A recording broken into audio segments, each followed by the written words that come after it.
There's a really fascinating study that about 12.1% of people are languishing. Now, languishing is the absence of thriving. You might feel kind of lost, kind of stuck, like you have what you want, but you're like, why do I still feel a little bit weird and a little bit miserable? You're not flourishing.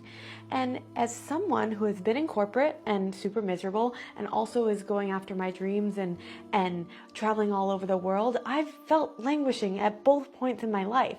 And what I've realized is that in order not to languish, there's 3 key points that I'm going to share here today with you. One, there's an amazing book by Michael A. Singer called The Untethered Soul, and he talks about in that book to keep death at the forefront of your mind. When you remember that we could die at any second, you start to cherish life a little bit more. You start to soak it up. How would you act if you knew death was coming?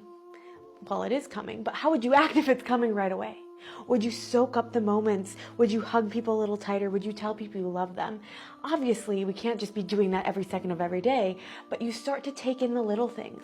You start to love that cup of coffee or matcha in the morning. You start to really compliment people at work. You start to call people, tell them you love them. Like, how can you live like we're dying? Not to quote David Archuleta. Was that David Archuleta? I think so.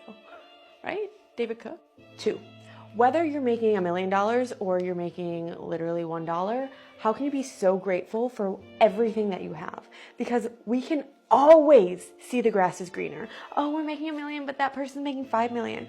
Oh, we're making $5, but that person's making 10. It's like, there's always going to be someone making more and there's going to be someone making less. There's going to be someone who has more and there's going to be someone who has less. So how can we just accept exactly where we are? Because the minute you accept it is the minute you can find joy. You can just enjoy where you're at and just be so present with yourself. 3, how can you make your head a nice place to be? We are living inside our heads 24/7, so it doesn't necessarily matter what you're doing.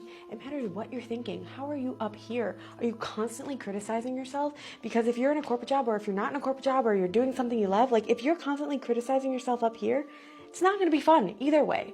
So how can you find more compassion in your brain? If you're wanting more, give me a follow. I'm here to help you live your best life. Much love.